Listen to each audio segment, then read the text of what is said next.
All right. This is Augustus Corbett, and I greet you today with a bit of sadness. We have all seen that this has been a bloody 4th of July week or weekend.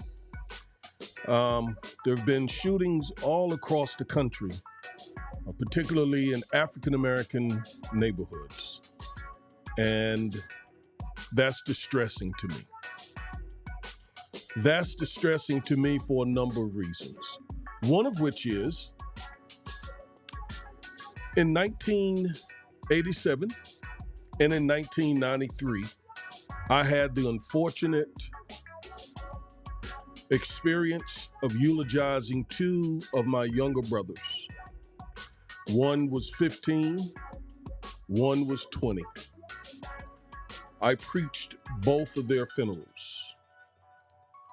So shootings hit me a lot different than they do a lot of other people. But that's not the only reason. I am also a practicing lawyer. I represent a lot of young Black men who have been involved or accused of being involved with violence. I've seen the autopsy pictures. I've seen the family devastated because of one of these killings. I've seen young men be walked away handcuffed to spend the rest of their lives in prison. I was also a public school teacher. I saw the school to prison pipeline that often results and feeds this carnage that we're seeing. So yes, this hits me different. This hits me very, very different. And might I add, had it not been for the grace of God, I too would have been a victim of gun violence. No question about it. I was heavily in the streets. But again, God's grace allowed me to see 61 years, and hopefully I'm able to see even more. So yes, these gun shootings, this violence among young black men really strike me different than it does a lot of people. So again, thank you for tuning in, and I have a few thoughts that I want to share about these shootings. Before I do, let's watch a little video about the shooting that occurred in Baltimore.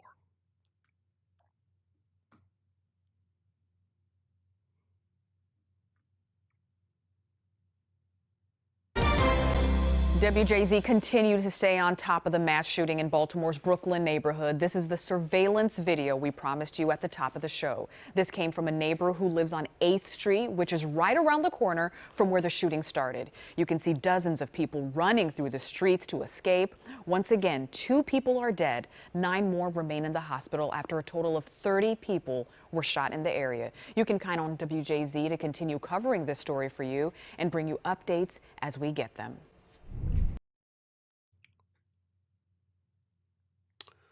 2 people killed, 30 injured in this shooting here in Baltimore. 2 people killed, 30 It's really people weird. injured. The chat on That's just amazing. Just a second. That's just amazing that that is happening in our communities. And it wasn't the only shooting. There was also a shooting in Philly that also left a number of people dead. And then today, I awoke to the sad news that there had also been a mass shooting in a predominantly black neighborhood here in Fort Worth, Texas, where I live. I live in the DFW area. So 3 shootings in the space of about 3 days. Multiple people dead, multiple people injured because of a shooting. A shooting. This is like the Wild Wild West. This is like a battle zone. This is like a war zone. This is abnormal. Do not become just used to this, because it's abnormal. But we also can change it. I'm convinced of that. I'm convinced that we can change this, because the root of all of this is the trauma that these young men are experiencing. Why else would they be out here killing each other like this? Did you not know that homicide is the leading cause of death for black males between 15 and 44? Homicide, the leading cause of death for black men between 15 and 44. Homicide. That's not true with white men. That's not true with Asian men. That's not true with Latino men. That's only true with African American men. Why? There are a host of reasons, but I believe big contributing factors are poverty and trauma. The trauma and poverty that has been produced from centuries of systemic inequities. Because, think about it, the white community is not experiencing this, nor is the white community experiencing high levels of poverty, and certainly no systemic inequities. The Asian community has not experienced those things either. The Latino community has to a certain degree, but still not on the level that we do in our community. So those are contributing factors. And of course, there are spiritual causes behind this as well. But I just don't, I don't see this as normal. I don't accept this as normal. And I feel my call, our call, especially us African American men, that's who I'm really talking to right now, quite frankly. I'm talking to black men who have a responsibility to address problems facing our community. What are we doing? Are we waiting on white people to solve our problems? Are we waiting on white men to solve our problems? Is that what we're doing? Is that what 400 years of systemic inequities has taught us? That we wait for other people to save our children? Is that where we are? That's not manhood. That's not masculinity. That's not taking, you want to talk about taking personal responsibility? That's not taking personal responsibility for our children, our community. This is our job. This is what we must do. We must solve this issue.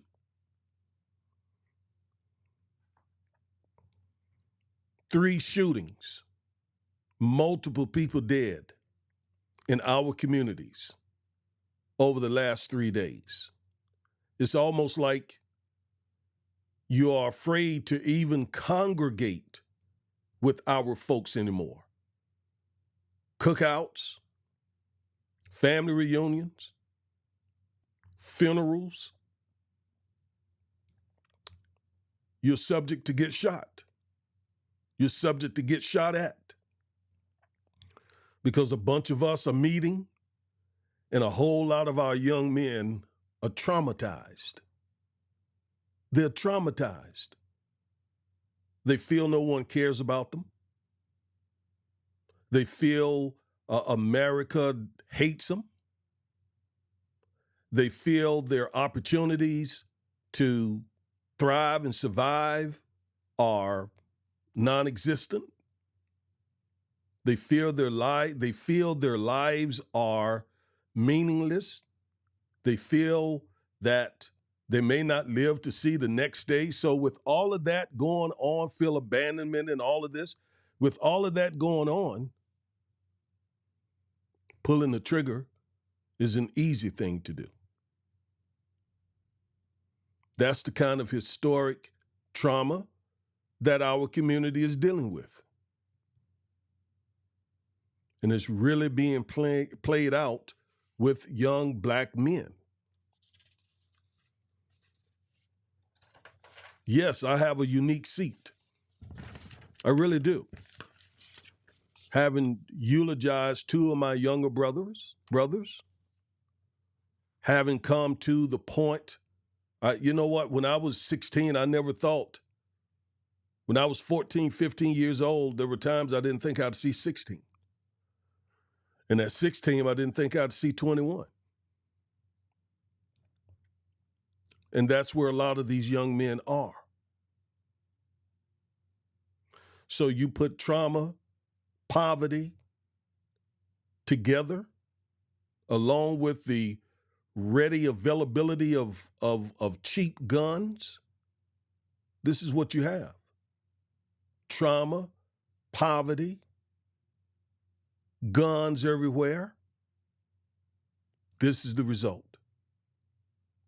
Our neighborhoods are in crisis. You have heard me say this now for years. You have seen me on YouTube. You've seen me on Facebook sounding the alarm.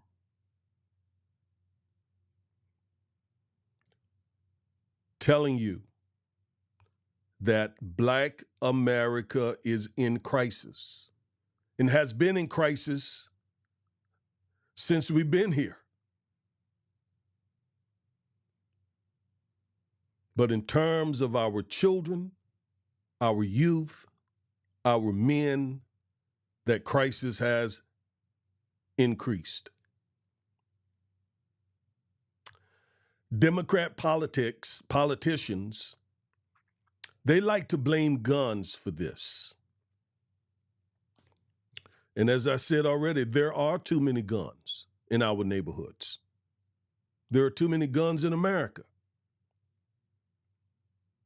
And you've heard me say many times that violent people should not have guns. But this problem is bigger than guns. Again, trauma, poverty, systemic inequities, all wrapped together, put guns in the hands of people who have experienced those kinds of issues, and you're going to see what we just watched on the video. Shootings where people have to run for their lives from young men who are hurting, who are traumatized, who are angry, who don't care, whose lives they've told mean nothing. They've been told. And that's the mayhem that we get. So guns is an issue, but it's bigger than guns. Guns in the hands of young men, as I just described, that's where the danger's coming from. But to see the country, including Democrats and Republicans, they don't want to deal with that because that requires a major, major, major investment in the African American community. Major, major, major investment in the African American community to address the poverty, to address the trauma, to help these families with mental health issues, to help these families come out of poverty. See, we don't want to address that part. We just want to talk about guns. And again, guns are part of this problem. But if you got young men who have hope, young men with a vision, young men whose lives matter to them, young men who want to make something out of their lives, those young men will shun guns and violence. Scripture says where people has no vision, there will be destruction. They will perish. Where there's no vision, the people will perish. The people will throw off restraints. The people will do all sorts of things because there is no vision in their hearts. All they see is gloom. All they experience on a daily basis is poverty, hunger. Some of these young men come out of families where most of them come out of families where the mother is the only one who's in the home. She's working 10 hours a day. The kids are coming home to an empty house, an empty refrigerator. Dad is nowhere to be found, doesn't care, who's dealing with his own trauma. So why is that kid? Why does he have any reason to make, productive decisions? Why? Society has told him he means nothing. His life means nothing. There are two categories of black men that I'm calling on yet again to step up. Step up. One, clergy. Where are you? preachers? How are you allowing this carnage to happen on your block, across the street from your church, down the street from where you claim that you serve an almighty God?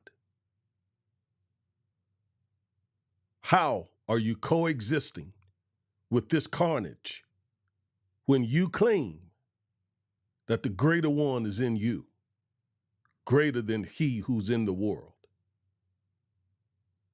How are you not involved? How are you not investing a considerable amount of your resources from your church budget into reaching these young men, these little brothers of ours? Why are you not involved? Every Sunday you take money from their mothers. You take offerings and tithes from their grandmothers. Because yes, it is their sons and grandsons who are out experiencing these outcomes. Yet very little of your church's budget do you invest in trying to save these young men. Athletes, these rich athletes, signing these $80, $90, $100, $200 million contracts. You should be in your communities where you play ball, where you make all that money, or where you are from, investing heavily in these neighborhoods, in these young men. They idolize you. They want to be you. They strive to be just like you.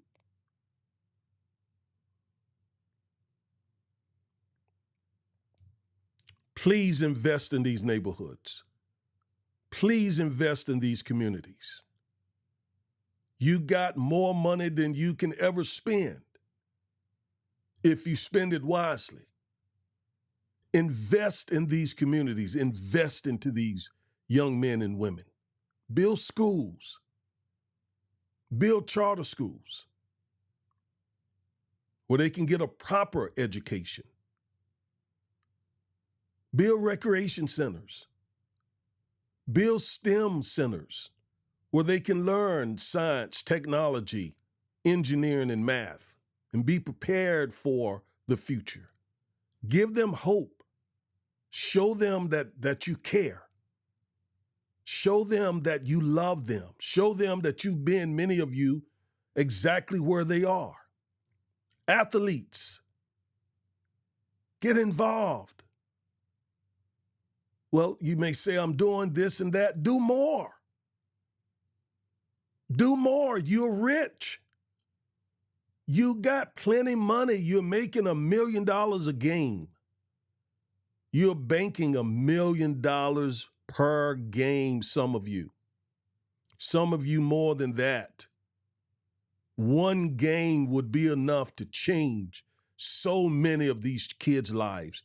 The money you make from one game could change these kids' lives. So yeah, it's a good thing that you come along after some of them get murdered and pay for their funerals. Why not spend the money before the shooting, before the death, to try to prevent the shooting?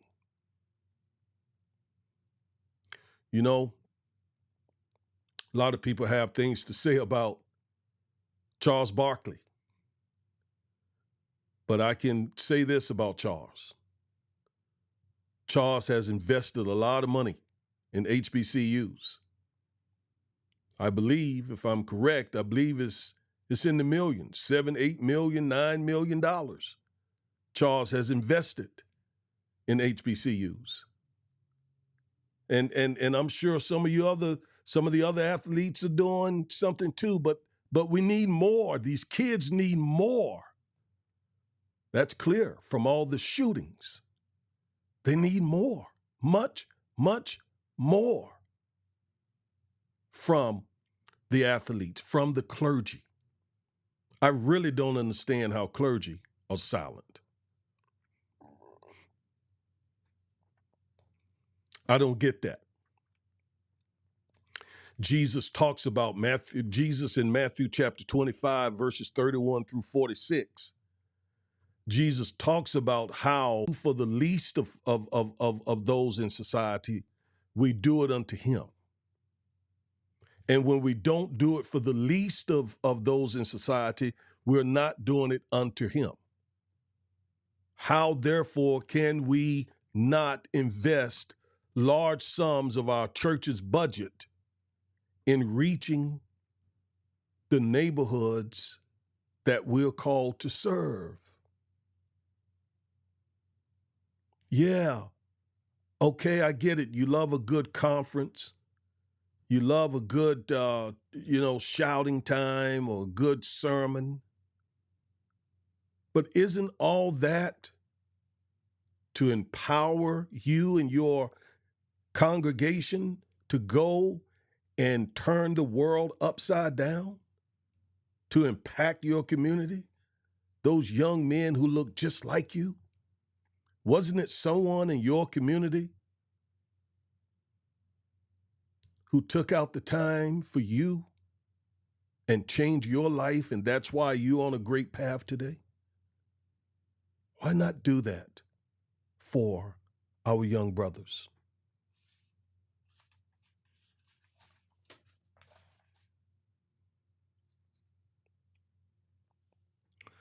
We need all kinds of programs in our community. We need mentoring programs. We need positive role models.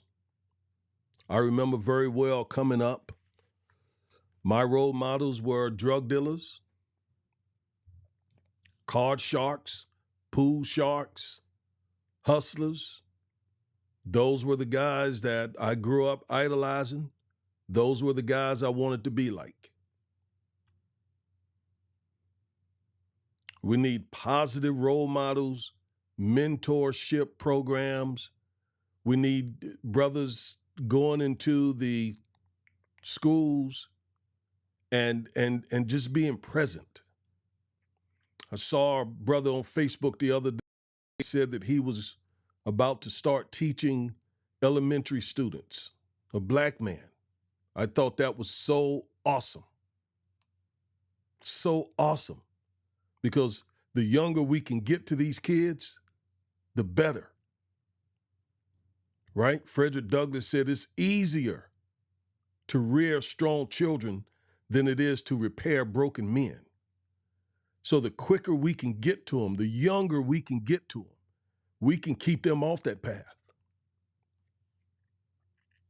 I'm almost in tears.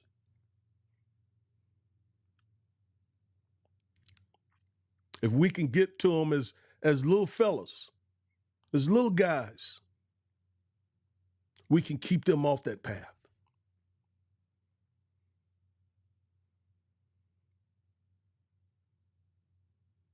We need to teach these young men how to resolve their disputes peacefully, without guns. They need to understand the consequences because they don't. I'm telling you, I am an attorney. I represent these young men in court. They oftentimes do not understand the consequences of their actions.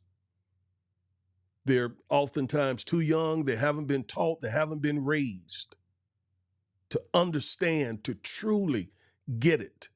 It's only when they are in that jail cell, handcuffed, around hardened criminals, where they no longer have their freedom, and the prosecutor's talking about 30 years, 40 years, then they get it. Then they understand, oh my God, my life is over because of the dumb decision that I made to pull out this gun, and at the behest of a friend or because of some kind of beef, I started shooting. Then they get it. I can tell you that young men are not mature at 17, 18, 19, 20, 21. Young men are not mature at that age. I can tell you personally that some of the decisions that I made as 17, 18, 19, 20, 20, it surprises me when I look back today. But it was because of trauma in my life, because of my inability to make good decisions at that stage of my life, because oftentimes of influences in my life, and so on. It almost cost me.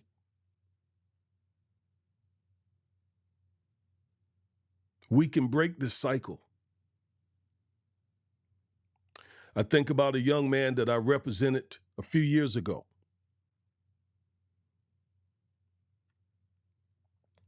His name is Leonard. Leonard was 17 years old when he was charged with taking a gun to school. I said Leonard was 17 years old when he was charged, accused of taking a gun to school, right here in the Dallas area. And the court appointed me to represent him.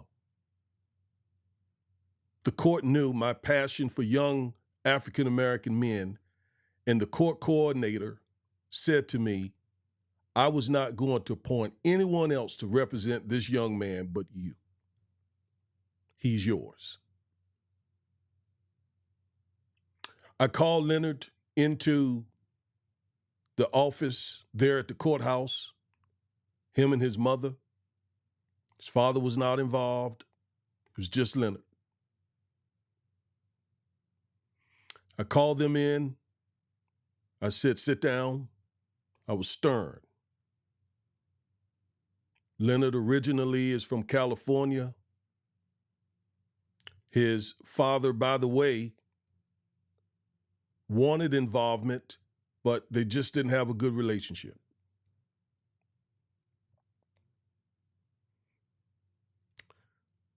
I told Leonard, my name is Augustus Corbett. You will refer to me as Mr. Corbett.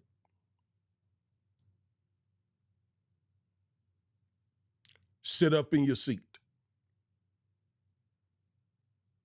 Look me in my eye when I talk to you.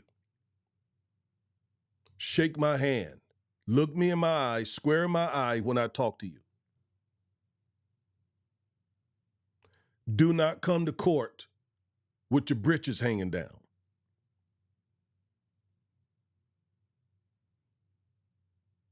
That's the way I started that relationship. Because I was going to do what was necessary to try to save this kid's life. But I had to set parameters that had not been set in his life. I made sure he understood that you're now graduated to the felony district court. You've graduated to, at that time, Judge Gracie Lewis, presiding judge of Criminal District Court number 3. They used to call her Lock 'em Up Gracie. I met Judge Lewis when she was a juvenile judge. And she would appoint me to a lot of juvenile cases. She kind of helped me when I first started learn how to represent these young folks. But she did not play around. I told him, I said, Leonard, you are in one of the toughest courts in Dallas County. This woman will send you to prison as sure as I look at you. So do not come in here sagging. Do not miss court dates. I don't care if you have to crawl to get here. Get here. Because you have graduated now. You're not in the principal's office. You're not dealing with your mother. You're now in the criminal justice system. And you're facing 20 years.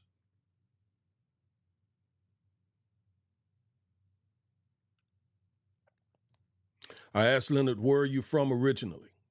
He said, Cali. I said, first of all, I don't know nothing about no Cali. It's California. Leave the street lingo outside of the courthouse. So now, where are you from? He said, I'm from California.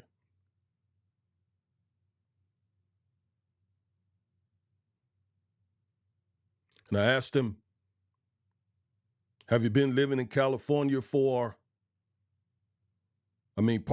in Texas for several years? He said, yep. I said, it's yes, sir, going forward. It's yes, sir, no, sir. For me, it's yes, sir, no, sir, for the judge.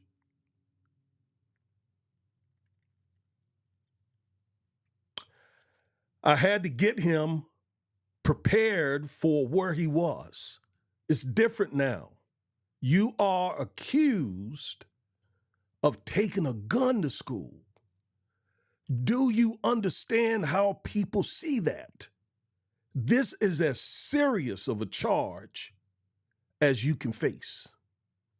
People are concerned about violence in school, and you are accused of taking a gun to school.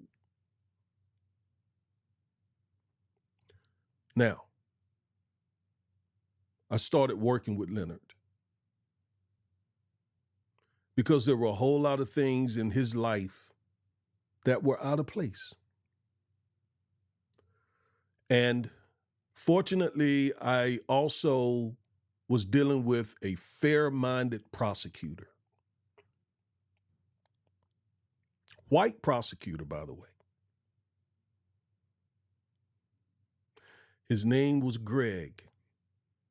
If Greg were to hear this video, Greg, I thank you to this day.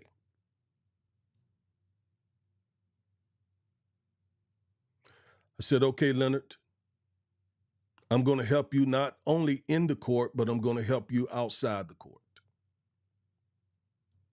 So I went and I spoke with the manager of, I can't remember the fast food chain. I went and personally spoke with him, and I asked him to give Leonard a job. Here's why. Obviously, being charged with taking a gun to school, Leonard got kicked out of school. So now we got this 17-year-old young man who's charged with a serious felony, and he's kicked out of school on the streets. So he needed a job. How do I know that? Because I'm a high school dropout. I dropped out in the 10th grade.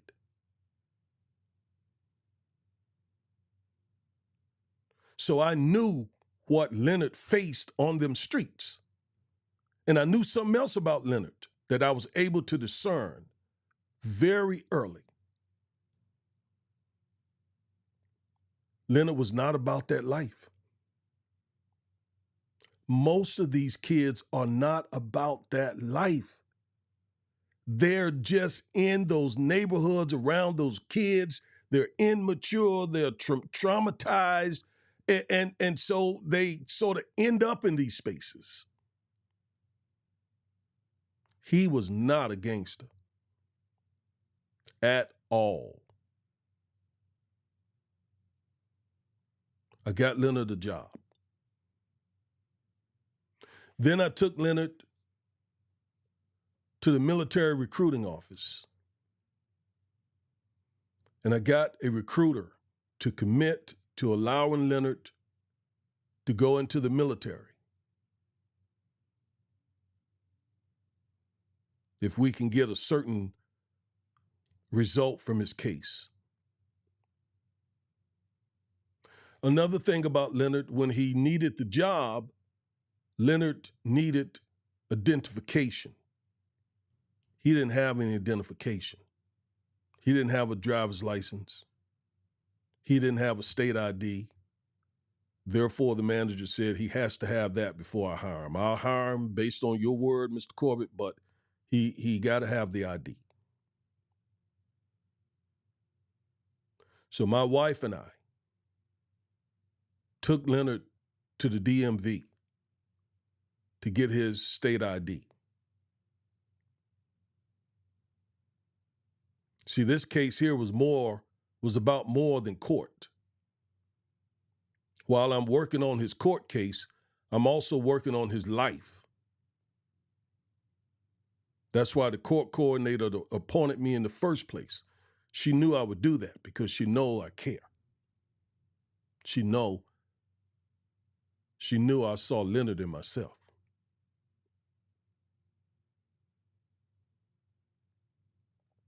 We took Leonard to the DMV, and the DMV said, well, you got to have some sort of ID. So we had to take Leonard back home, reset his appointment for another day so that he could try to get his birth certificate or something. Now, Leonard has family in the area here, but for whatever reason, they were not going to take him to the DMV. So we had to step up and do that for Leonard. So he was able to get his birth certificate, went back to the DMV, and was finally able to get identification. Now, that's something that you and I wouldn't think twice about. Identification, what's the big deal? I mean, everybody can go and get an ID. No, everyone cannot. The DMV was about 30 miles from Leonard.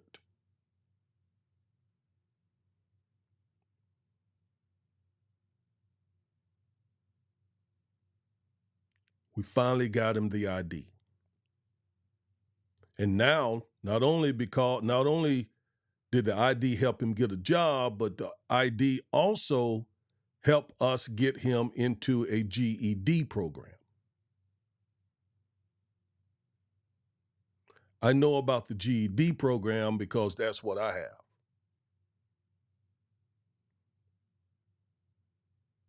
Again, I didn't finish high school.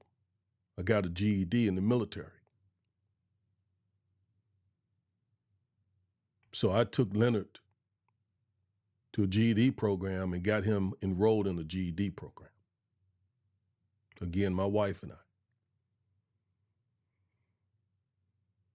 And this was back when Chloe and I started working together. So me, my wife, and Chloe took Leonard's situation on as a personal ministry.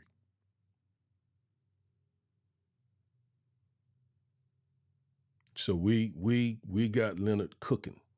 We got him cooking, working on his GED, got state ID for the first time in his life. I also prayed with Leonard to become a committed Christian.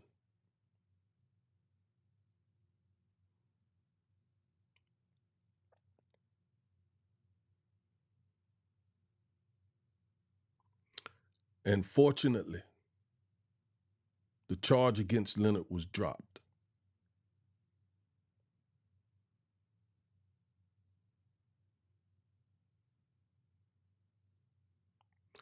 When I talk about us being able to save these young men, that's what I'm talking about. It can be done. They want that. They want someone to just simply show them that somebody cares.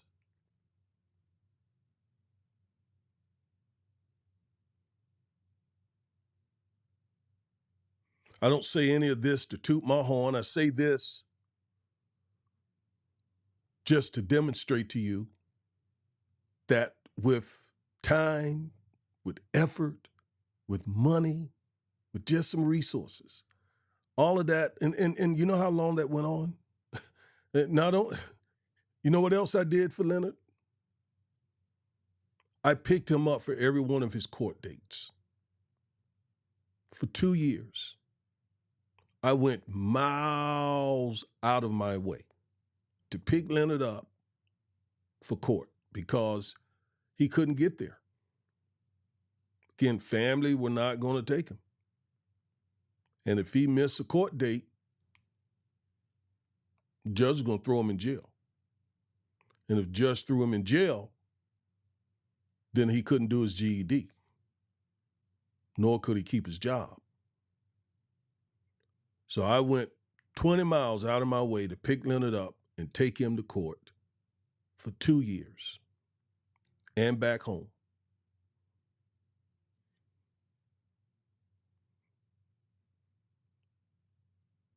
That saved Leonard's life. It likely saved his life physically. It likely perhaps saved the lives of other people. Because he could have went off and got involved into a whole lot of other things. But that case was dismissed, and Leonard started a new life. And Leonard is not unique. We can save these kids' lives if we get involved.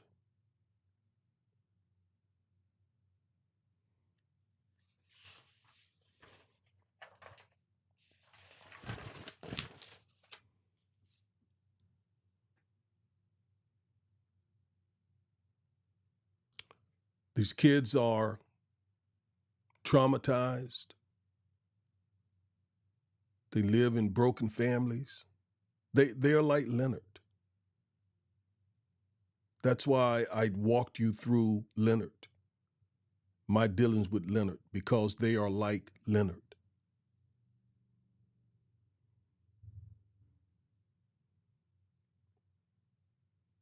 We can save them. We can stop these shootings. We can greatly reduce them. I would love the opportunity, whoever did the shooting in Baltimore, whoever did the shooting in Philly, whoever did the shooting in Fort Worth, I would love to be able to ask that young man or young men about their lives. And I guarantee you there's certain things that are common with every one of them. I promise you. That had somebody gotten to them before that moment where they are pulled out a gun and started shooting, that could have been prevented. But again, as I close, this is not something that we need to wait for the police, the mayor. They should be doing it. Don't misunderstand me. And we need to pressure them to do it. And not just with more cops, but with investments in these neighborhoods. But until then, this is our community. These are our kids. And us men especially need to get out here and save them. Some of you, God has graced you to make it out of the ghetto, to make it out of poverty. You're doing well. You're making good money. You got a good life. You live in a nice home. You live in a good section of town. And you do nothing to help those kids who are in a situation like you may have been. You do nothing. You do nothing. Shame on you. You do nothing. Brothers, you do nothing to help these kids. Or you can do a whole lot more. a whole lot more.